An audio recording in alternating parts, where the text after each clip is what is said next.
Então, boa tarde a todos. É um prazer tê-los todos aqui com a gente de novo, mas esse serve bate-bola. A temática que a gente trouxe para esse serve bate-bola é o futebol brasileiro. Estamos perdendo a criatividade e a autonomia? Essa é a temática que a gente trouxe para o serve bate-bola de hoje. E, para isso, contamos aí com duas participações especiais. O professor João Batista Freire é professor aposentado da Faculdade de Educação Física da Unicamp, é consultor do Instituto Esporte e Educação e é pesquisador do Laboratório de Estudos e Pesquisas do Esporte. Temos aqui também com a gente o professor Rodrigo Leitão, que é doutor em Ciências do Esporte pela Unicamp, é instrutor da CBF Academy e é treinador de futebol de alguns clubes, como Santos, Corinthians, e passou também pela coordenação das categorias de base da Ponte Preta e tem outras experiências importantes também por aí. Bom, sejam muito bem-vindos. Temos aqui também o Fernando Bacari, que está cuidando da tecnologia, o professor Laércio, que está em Maceió. Querem dar um salve aí? Laércio, quer falar um oi para a turma? Pessoal, eu estou participando como linha da Interra, que quem está vendo é o Rafa, e a internet é muito ruim no fim, última raia de maior. Então, minha participação vai ser complicada. Ainda bem. Tá bem. Está faltando a tradução simultânea. Não entendi nada. A internet... Também não entendi, não. Laércio, se você tiver alguma consideração, manda pelo chat, porque aí a gente consegue entender claramente. Vou botar o chat aqui, e assim a gente, qualquer dúvida, a gente escreve aqui. Maravilha. Inclusive, estamos aí, né? Acho que todos com a internet não muito boa, né? Às vezes pode falhar um pouco o som, falhar a imagem, mas qualquer coisa a gente vai andando, dando prosseguimento aí na forma que der. Tá né? bom. Vamos se virando com a internet que a gente tem, não tem jeito. Tá bom. Mas bem, João, Rodrigo, então a ideia é fazer um bate-bola mesmo, uma conversa bem informal, trocar ideia mesmo. E aí eu queria lançar para vocês uma primeira pergunta, e cada um dá a resposta que achar pertinente, obviamente, mas queria que vocês respondessem para nós o que o futebol brasileiro tem trazido de novidade do ponto de vista dos modelos de treinamento. Quer começar, Rodrigo? Vamos deixar com o João, né?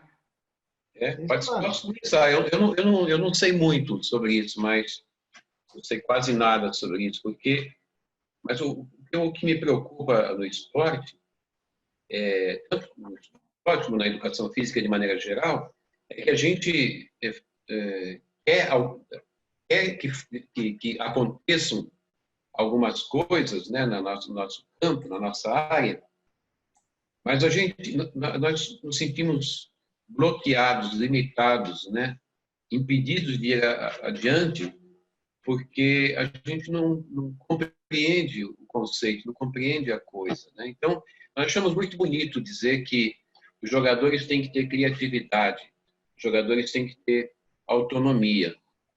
Só que quando a gente olha, por exemplo, na maioria dos trabalhos de base que eu tenho observado, às vezes eu ligo a televisão para tentar assistir algum jogo de categorias de base, eu sei que há professores ali que têm esse discurso da criatividade, esse discurso da autonomia, mas os jogadores não praticam isso, os jogadores têm medo disso. E possivelmente eles não sequer dominam bem o conceito de autonomia, o conceito de criatividade, né? O papo hoje surgiu porque eu e o Rodrigo falamos sobre autonomia numa live minha no Facebook, aí decidimos conversar aqui sobre autonomia, né? Mas me parece que falta um pouco de... As pessoas não ligam para a teoria, né? Só para a prática na nossa área. Só que a prática ela tem um limite, ela chega num ponto, se o sujeito não for artista, não for superdotado, não passa daquilo. O técnico, o professor não passam daquilo. E se eles dominassem a teoria, eles teriam mais consciência do fenômeno e eles poderiam ir adiante. Mas não, está tendo um discurso que não corresponde à prática, porque qualquer um de nós que tente assistir jogos de categorias de base, na maioria dos casos, na maioria dos jogos, desliga a televisão, não dá para assistir, é muito ruim, é muito mecânico, muito enfadonho, não causa interesse nenhum, não se vê absolutamente nenhuma criatividade e a autonomia é mínima, mais se vê medo do que autonomia. Não sei o que o Rodrigo pensa, mas para começar é o que eu acho. Legal. Bom, se vocês me escutarem mal em algum momento, me dê um sinal de alerta, por favor, tá? Eu penso assim, primeiro, muito do que eu vou falar aqui tem influência grande do João, né? Então, eu me sinto privilegiado demais por ter tido um convívio com o João num momento muito importante da minha vida profissional.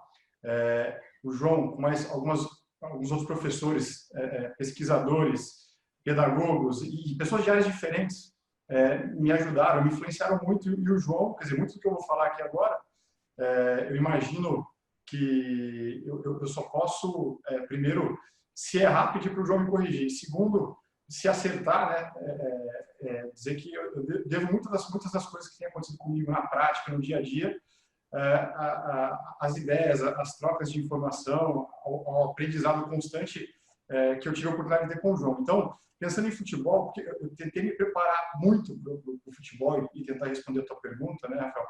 Porque eu imaginava que, de alguma maneira, fazer diferença na prática só seria possível, no meu caso, que não joguei em alto nível, né, futebol de campo, fui atleta de base e joguei futsal num nível melhor, mas não tinha portas abertas, né, tinha que tentar escancarar, tinha que entrar com os dois pés ali para poder abrir a porta. Então, eu imaginava que levar o conhecimento para dentro do futebol, para dentro da prática, para dentro do campo, poderia ajudar de muitas maneiras, tanto na transformação de elementos do dia a dia, do treino, mas me ajudar também a conseguir alcançar alguma coisa dentro do futebol e aí poder seguir um caminho. E dentro desse caminho, acho que eu acompanhei bem algumas coisas que têm acontecido em termos de mudança, de processos de treino, de metodologia. Mas eu quero, antes de falar disso, citar um amigo, que eu acho que é um amigo em comum com o João, que é o Leandro Floriano, né? Ele costuma dizer assim, a gente olha muito para a janela e esquece de olhar para o espelho, né? A gente viveu um momento no Brasil ali 2005, 2006, de transformação dos treinos dentro das categorias de base, principalmente para depois chegar no profissional, que passou muito por um olhar pela janela, né? De tentar trazer autores de fora, pesquisas de fora do Brasil, para tentar melhorar o que estava acontecendo aqui dentro, sem que a gente se preocupasse em olhar aqui para dentro, né? Olhar para os nossos professores, para os nossos treinadores, para os nossos pesquisadores. De certa maneira, tudo foi caminhando para uma coisa que hoje eu visualizo. Houve uma transformação, sim, do que era o treino, sob o ponto de vista da abordagem, sob o ponto de vista da preocupação com o ser humano que joga, mas ainda muito presa a um discurso, né, João, e pouco operacional. Quer dizer, eu falo do ser humano que joga, eu falo de autonomia, eu falo de criatividade, eu falo de tentar desenvolver inteligência de jogo, eu falo de tentar transformar a equipe numa inteligência coletiva de jogo, mas ainda vejo dificuldades quando vai para o operacional. Quando vai para o operacional, fica muito um sorteio de cartas. Bom, o que eu vou fazer hoje? Hoje eu quero trabalhar tal coisa. Será que eu conheço um exercício bom para isso, um exercício bom para aquilo? O que tal autor fala sobre esse tema? Vou aplicar. Sem entender muito bem como é que funciona o processo, né? Como é que funciona a pedagogia, como é que funciona método, né? Coisas totalmente distintas, mas que são importantes ali, que estão entrando dentro do futebol, né? Indo para o treino do futebol profissional, mas ainda com muita dificuldade de entender a prática operacional. Por quê? Por falta de entendimento daquilo que o João colocou, né? De entender as ideias, entender a teoria para levar para o dia a dia ali, de forma mais sustentável o que você quer fazer. Rodrigo, João, pensando então nesse início do nosso papo aqui, como é que então a gente poderia desenvolver a autonomia e a criatividade dos nossos jogadores? Então, como a gente tem essas falhas de base, né, de formação, de conceito, de teoria das coisas que sustentam, que podem tornar mais claras as práticas, né, abrir caminhos para as práticas, aí as pessoas que vão à prática e que têm esse entendimento, elas sofrem muito. Vou pegar 3 nomes, né, aqui do futebol brasileiro, né? O Rodrigo, né, que tem uma larga experiência com equipes de base, né, coordenando e treinando equipes. Se o Rodrigo estiver treinando uma categoria sub-20, por exemplo, ele vai ter meninos ou meninas, né, que vieram lá de baixo, vieram sub-11, sub-13, sub-15, sub-17. E muitas vezes, quando chega nele, e ele quer aplicar, mesmo tendo esse entendimento de que isso é importante, de que isso é necessário, ele vai ter que reeducar esses meninos, porque eles já estão um dia souberam jogar futebol. Outro dia, faz uns 3 meses atrás, 4 meses, eu assisti umas brincadeiras ali no Atlético Paranaense da criançada. E eles têm uns meninos lá que eles chamam de sub-11, que são meninos ali da periferia, que eles monitoram. E eles vão ao clube, ao centro de treinamento, treinar. Eu vi essa molecada jogando num torneiozinho que eles fizeram lá. É o melhor futebol do mundo. Mas quando eles chegarem ao Rodrigo, no sub-20, talvez eles não saibam fazer isso mais. Né? Outro exemplo, né? O Fernando Diniz no futebol de cima, Série A. Eu sei que ele quer fazer exatamente isso no São Paulo. Mas ele tem jogadores que jogam 10 anos, 15 anos, 20 anos de futebol. O trabalho de reeducar esse pessoal para fazer o que ele sonha fazer é monstruoso. A gente não está educando a garotada para chegar no nível de cima com autonomia para dar conta, né, de uma proposta criativa, como é a do Rodrigo, como é a do Fernando, como é a do Eduardo Barros, né? Tem vários técnicos por aí que acreditam nisso, mas não é fácil, mesmo para quem tem entendimento, não é fácil por conta do que já fizeram com esses meninos ao longo da sua carreira.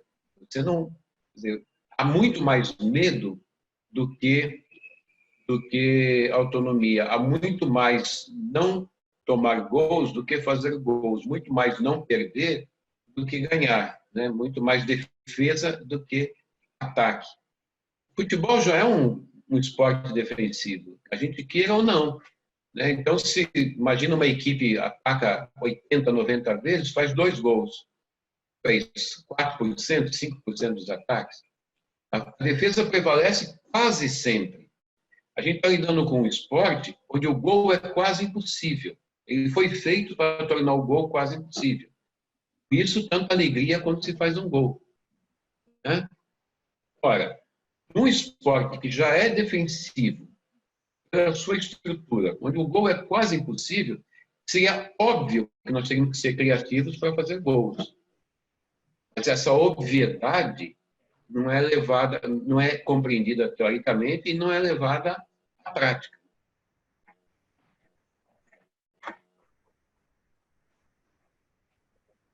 Posso falar um pouquinho, Rafael? Vai lá, Rodrigo. Vocês estão me escutando bem? Eu estou com a impressão de que, quando eu estou falando aqui, a minha própria voz está cortando no meu áudio. Vocês estão me ouvindo Não, bem? está dando para ouvir. Ótimo. Então tá perfeito. Então tá bom. Fica à vontade. Então vamos lá. Esse assunto, né, do treino, do que mudou no treino, pensar em criatividade, pensar em autonomia, isso são assuntos que me tomam muito tempo, assim, de reflexão para melhorar o meu dia a dia de trabalho, né?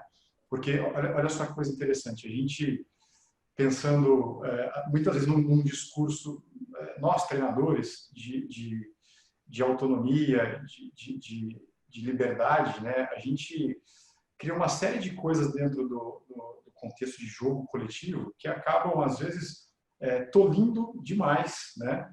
a expressão daquilo que seria uma solução inusitada de um jogador, né? Então, você imagina isso no profissional, na base, o quanto isso traz de prejuízo, né? Eu vou tentando cada vez mais num discurso de liberdade, autonomia, mas eu vou criando restrições e muitos limites, né? Ainda que a gente, né, eu entendo a importância dos limites, entendo a importância de referências que sejam coletivas, mas a gente às vezes não entende isso muito bem. E aí, num discurso de tentar ter um jogo em que os jogadores, quando vão para o futebol, eu não consigo imaginar, né? Eu não consigo imaginar nenhum jogador de futebol que resolveu jogar futebol, que quando criança ficava ali sentado na beira da calçada ou em qualquer outro ambiente vendo os amigos jogarem, ou esperando a vez para jogar, ou jogando. Eu não imagino ele pensando assim, eu quero desarmar bem, eu quero saltar melhor, eu quero disputar a bola aérea melhor que todo mundo. Eu imagino sempre que a bola era o objeto de desejo, né? Vamos jogar futebol e aí não pensar na bola, eu não consigo entender. Então, eu imagino que jogadores que jogam futebol, jogaram, jogam, vão jogar, que estão na base, que estão chegando no profissional, acho que o primeiro objeto de desejo ali era a bola, né? Antes mesmo do gol, é a bola, não tem jeito. Digo isso por quê? Porque dessa maneira a gente começa a perceber, claro, a defesa sobressai ao ataque, é difícil fazer gol. E a gente começa a investir numa série de restrições quando se tem a bola, né? Então a gente investe, já é difícil fazer gol, mas a gente investe muito tempo em defender. E aí com bola a gente tem um problema, porque a gente cria uma série de restrições, a gente investe pouco tempo para tentar melhorar condições de desequilíbrio, né, de tentar um drible que desequilibre, um passe que desequilibre, uma finalização, uma jogada que leve ao aumento da chance de fazer um gol. E nesse contexto de criar limites, a gente tem os dois extremos. Os limites que engessam e que vão tirando a possibilidade de criar coisas novas, né? E um outro extremo é o jogo livre, que eu vou chamar de livre porque não tem um jeito melhor de chamar. Que é assim, eu vou me defender muito bem e quando eu tiver a bola, os meus jogadores resolvem do jeito deles.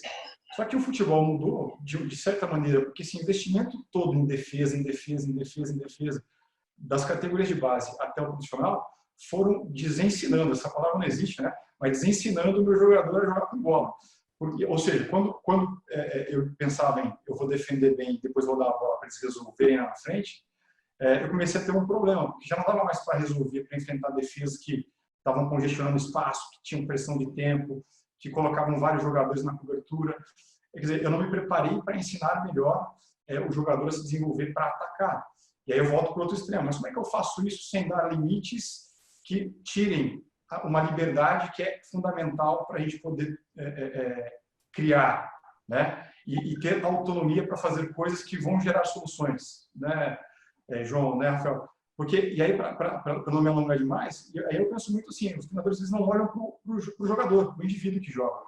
O indivíduo ele tem soluções que são dele, né? E a gente vê o que a gente vê muito. Às vezes, são restrições que, por mais que tentem evitar uma mecanização e um engessamento, mas elas tentam criar um estereótipo de soluções num jogo, sem olhar para aquilo que o indivíduo tem de lastro, tem de conhecimento, tem de vivência do futebol, né? Então, olha como isso é angustiante, né? Para mim, por exemplo, quando penso em treino, penso em tentar abordar e criar estratégias que potencializem o jogo do indivíduo, potencializem o jogo coletivo, mas que não, de certa maneira, não mexam com isso, né? Não interfiram naquilo que eu estou criticando, quer dizer, um discurso bonito e uma prática ruim.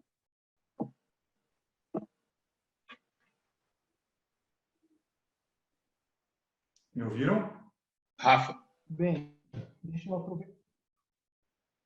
quer que a gente Deixa eu continue? aproveitar um pouco aqui, então, para interromper. Sim, vamos lá, dá para continuar. O áudio do Rodrigo cortou um pouquinho no final só, mas deu para ouvir. Uma pergunta que ela é um pouco diferente para vocês, né, João e para o Rodrigo, muito mais pela experiência que vocês têm em cada um desses campos que eu quero investigar.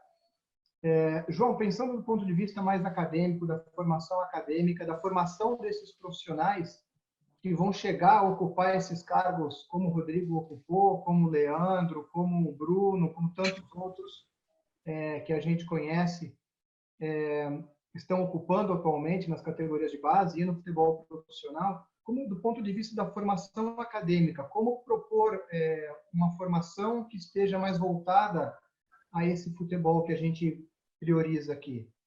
E, Rodrigo, pensando mais no ambiente de clube, né? Então, diante das suas experiências como coordenador de categoria de base, como treinador, tanto das categorias de base como do profissional, essa dificuldade que o João mencionou, né, de que um atleta chega lá no sub-20, sem experiência e sem conhecimento e sem vivências nessa perspectiva para a autonomia, para a criatividade, como lidar com esse desafio? Quando eu conheci o Rodrigo, quando ele se tornou aluno da Unicamp. E eu tinha uma escolinha de futebol na Unicamp. Era aberta para todas as pessoas da comunidade ali, né, de Barão Geraldo. E aí vários me ajudaram, passaram comigo por essa escolinha, e eu não era o professor de futebol da faculdade. Então, esses meus alunos, eles aprendiam pedagogia, metodologia aplicada ao futebol comigo, que não era o professor de futebol. Eu fazia uma curva na disciplina futebol para eles aprenderem futebol, né? E quando a gente tem um problema muito sério na faculdade, nas universidades, e não é só em relação ao futebol ou à educação física. Quando nós estamos nas universidades, nós lidamos com teorias. Mas, de maneira geral, o que a gente faz? A gente pega a teoria pronta de alguém e ensina para o aluno. Teoria B, teoria C. Mas a gente não teoriza junto com eles, a gente não constrói teoria junto com os alunos. Seria a parte principal da formação. Uma coisa é eu pegar a teoria, uma teoria, por exemplo, vou pegar a teoria construtivista, aí eu ensino o Piaget para vocês. Outra coisa é eu desenvolver com vocês uma teoria construtivista. Essa segunda parte eu acho a mais importante, coisa que a gente fazia lá no nosso futebol, na escolinha da Unicamp. Eu vou dar um exemplo de feitura de uma teoria. Por exemplo, vamos falar de autonomia. Eu tenho um neto de 10 meses de idade. Lá em São Paulo, todos os dias por vídeo, a gente vê o meu neto aprontando lá. E aí, ele fica todo o tempo acordado, se movimentando. Bom, o Rafael tem um filho pequeno e o que eu estou falando está tudo presente. Ele não para, ele faz coisas o dia inteiro. Imagine, Rafael, se minha filha está ali brincando com ele, fizesse o seguinte: quando ele fosse pegar uma coisa alta, ela dizia assim: não, você não pode ir por aí.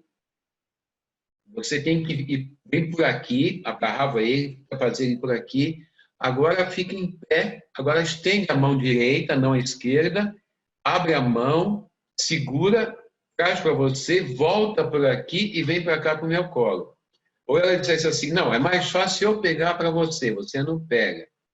Aí ela diz assim: bom, ele vai daqui para ali, ele vai se arrastando. Falei, não é assim, Martim, não é se arrastando. Você tem que ir engatinhando. E você, para engatinhar, é assim. Aí põe o joelho aqui, o outro joelho ali, a palma da mão aqui, a palma da mão ali. Agora puxa o braço, agora puxa o outro. Quer dizer, como é que seria a motricidade do meu neto daqui a 3, 4 anos se ela fizesse isso? Seria uma catástrofe. É exatamente isso que o pessoal do futebol faz com os jogadores que estão em formação, e é exatamente isso que os professores universitários fazem com os seus alunos. Ou seja, as pessoas se desenvolvem sem ter autonomia, né? Morrendo de medo de tomar uma decisão. Autonomia O dicionário diz que é a capacidade de se autogovernar.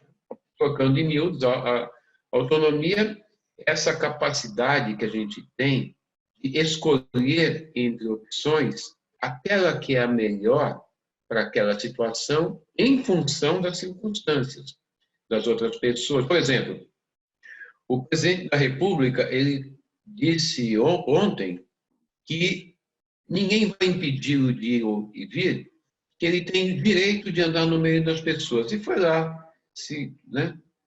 tocar nas pessoas no meio da pandemia do vírus. Então, ele julga que ele tem autonomia para isso. Não, ele não tem autonomia para isso, porque a autonomia tem que ser exercida com a responsabilidade que a pessoa deve em que está vivendo. É como num time de futebol. Eu tenho você e o Rodrigo muito melhor posicionados que eu para finalizar para o gol, mas eu decido que quero ser estrela, vou eu chutar para o gol. Eu estou mostrando que eu não tenho autonomia, porque eu não escolhi o que é melhor. Autonomia é esse saber escolher. Não eu fazer, é o saber escolher, eu ou o outro. E a gente vive em sociedade. Então, a gente não aprende o que é autonomia, a gente não conhece o conceito de autonomia. A gente chega para orientar um time de futebol, uma equipe de base, a gente dificilmente vai orientar para a autonomia ou para a criatividade, porque a gente não conhece o conceito, nem de autonomia, nem de criatividade. Então, que orientador eu vou ser se eu não conheço o conceito? Né? O aplicativo não diz. Não sei se o Rodrigo caiu fora aí. Não, ele está aqui. Rodrigo, está ouvindo a gente? Eu estou. Vocês me escutam? Ah, tá aí, tá aí. Sim, Eu acho que não é porque a tela estava tinha sumido. Tá. A sua tela tinha sumido. Entendi. Eu perdi um pouquinho da fala do João, que ficou, assim, acho que ficou uns 10 segundos mudo, mas depois retomou. Vocês estão me escutando bem? Não, eu contei a história do meu neto lá, depois falei que a autonomia não é fazer o que a gente quer. Essa parte o parte... melhor na circunstância em que você está vivendo. Né? Perfeito, perfeito. Estão me escutando? Sim. Então vamos lá. Olha só, né? Eu imagino que de 2006, 2007 para agora, a gente tem um monte de gente que conseguiu. A porta foi aberta, muita gente boa acabou entrando nas categorias de base dos clubes, né? Dentro do campo, no operacional, categorias de iniciação, especialização, até alguns agora avançando para o alto rendimento. Mas o mais importante, né? Assim, eu vejo uma dificuldade muito grande, né? Respondendo a tua pergunta sobre o jogador que chega no sub-20, né? É que se um grande problema era só como saber fazer, né, para a coisa acontecer ali dentro do campo, dentro do treino, no dia a dia, um problema que ainda toma conta, mesmo com profissionais melhores trabalhando no dia a dia dos clubes, é a falta de processos organizados, a falta de continuidade de projetos, né? Ou seja, a gente vive muito nos clubes, com exceções, claro, mas são exceções, a gente vive muito de gestão. Quer dizer, acabou a gestão do presidente A, do diretor A, muda o presidente, muda o diretor, às vezes muda todo o resto das pessoas que estão olhando operacional dentro do campo, e às vezes não muda, mas muda toda a linha de trabalho, e aí o que devia ser seguido em um momento passa a não ser mais seguido, e isso vai tomando conta dos clubes e tomando conta da formação dos jogadores, o que faz com que, de certa maneira, né, tem um ponto muito ruim, porque não tem processo, ou seja, não tem processo, a gente nunca sabe o que vai acontecer quando o menino chega no sub-20, porque acaba dependendo muito dele, jogador, mais do que qualquer outra coisa, na medida em que o processo não existe, ou se existe, é muito mal organizado e dependente da gestão, da mudança ou não de gestão.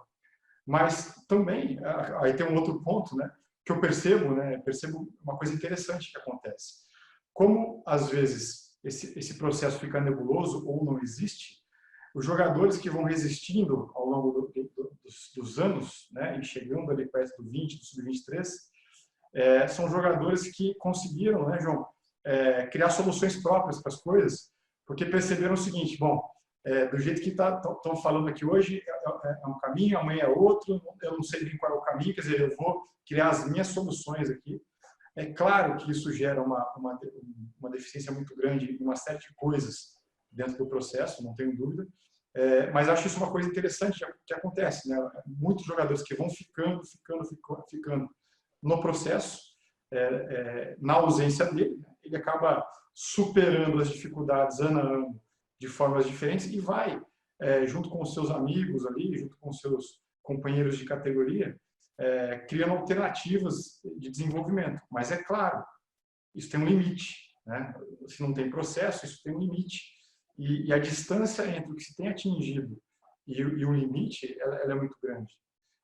Ou seja, se além de não entendermos muito bem, algumas vezes, o que fazer na prática, ainda temos um problema que quando se sabe mais ou menos, se sabe bem o que fazer, se não tem processo por conta da política dos clubes, vira uma loucura, né? Que é o que a gente acompanha no futebol brasileiro de forma maciça, né? Os clubes, a grande parte dos clubes, com selo de formação ou não, eles acabam tendo que resistir, né, às mudanças de gestão por conta de não haver entendimento de que os processos são importantes, né?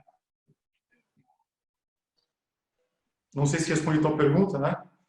Maravilha, Rodrigo, João. Nós estamos quase chegando. Não, tá ótimo, respondeu sim. Estamos chegando no momento. São 40 minutos? Do nosso bate-bola. Temos uns minutinhos mais ainda, João. Eu queria finalizar com uma última pergunta. Tem sido comum, né, nessa época agora aqui de quarentena, de pandemia, o discurso de que a sociedade não será mais a mesma após essa pandemia. A minha pergunta e o futebol? Né, que futebol nós teremos quando tudo isso acabar? O Rodrigo, assim como eu, como o Medina, né, o professor Medina, somos adeptos das teorias da complexidade, né? A gente acha que o mundo, a sociedade, é uma coisa extremamente complexa, né? Que funciona como uma teia, onde tudo influencia tudo, né? Eu estalei o dedo aqui, isso vai repercutir na China. Não se sabe como, mas vai repercutir com certeza. Então, todo mundo que disser que o mundo não será mais o mesmo, vai acertar, não tem como errar. E o futebol vai mudar? Não tem como errar. É impossível errar quando alguém afirma isso. Só ninguém poderá dizer como será, mas que vai mudar, claro que vai. E quando o acontecimento é muito dramático, como uma guerra mundial, né? Um desastre natural muito grande, ou como o que nós deveremos viver no Brasil, provavelmente será um desastre humanitário, uma catástrofe humanitária, a mudança, a provocação de mudanças tende a ser mais forte, né? É possível que ocorra é difícil arriscar o palpite, né? Nós não somos profetas, mas, por exemplo, certamente vão discutir o valor dos salários, né? Talvez isso os dirigentes, a sociedade pare para pensar. Nós podemos gastar tanto quanto estamos gastando com o futebol? Alguns podem lucrar tanto quanto lucram, né? Nós vamos repensar multidões, provavelmente. Vamos repensar muita coisa.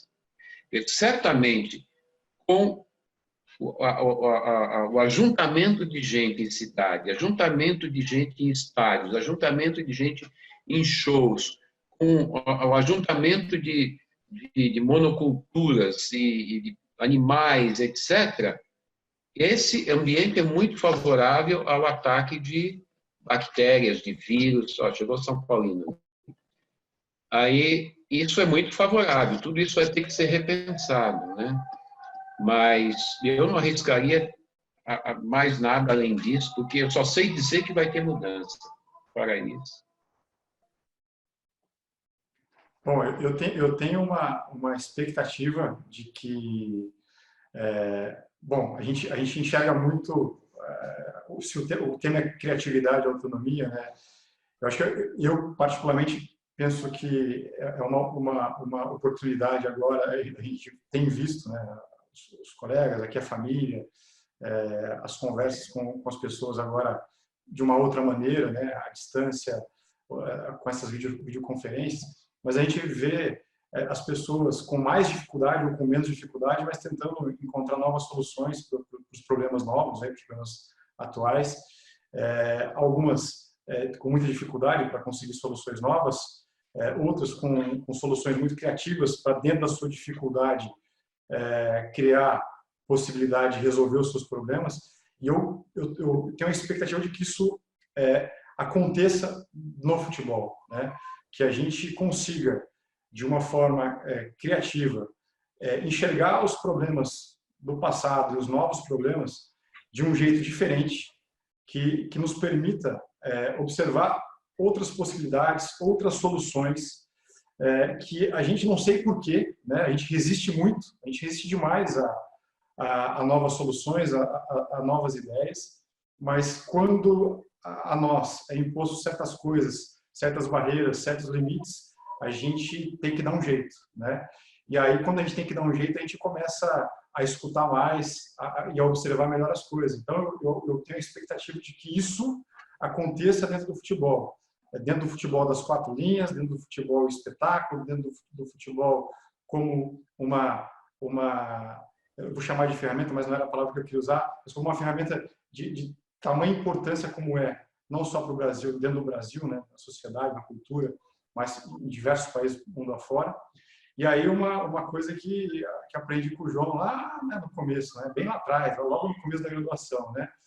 Expectativa total que agora seja a desordem e o progresso, né, João? Então, desordem e progresso, a expectativa é do progresso. Com ordem não há progresso. Exatamente.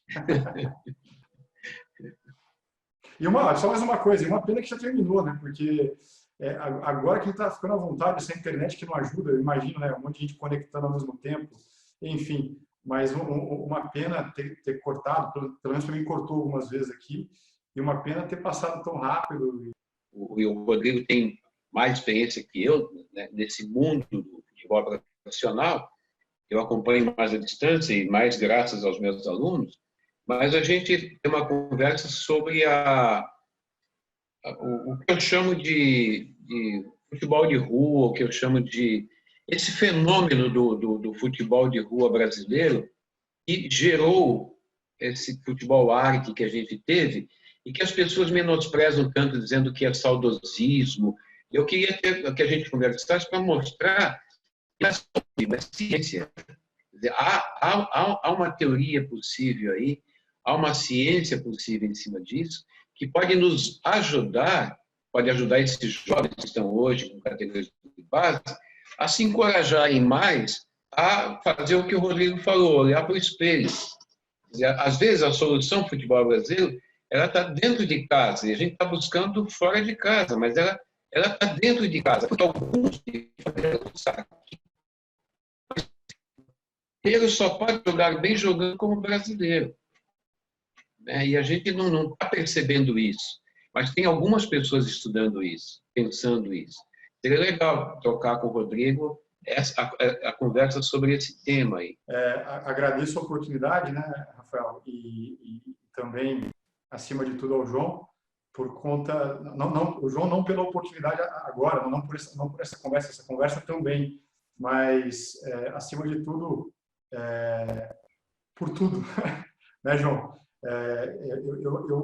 Eu tento, às vezes, falar, e às vezes não consigo, né, mas, enfim, eu tive professores que, para mim, fizeram muita diferença, né? O Paulo Roberto Oliveira é um cara que eu, às vezes, já tentei explicar isso para ele por e-mail, mas é difícil achar o Paulinho, a Denise Vaz de Macedo, o Deco. Eu não vou falar o nome de todos, mas você, particularmente, especialmente, né, João? Então, para mim, estar aqui agora, a gente batendo um papo, né? Falando sobre um tema que eu gosto, que eu estudo, que faz parte do meu dia a dia, com você, né? Isso para mim é um prazer, uma responsabilidade e também vou dizer um medo, né, de falar alguma bobagem aqui depois tomar um puxão de orelha. Mas obrigado então, Rafael, pela oportunidade e vamos tentar fazer disso, sei lá, uma rotina, quem sabe não para as pessoas enjoarem da gente, né? Escutando a gente falar sobre futebol, discutir futebol, mas vamos tentar fazer disso uma rotina.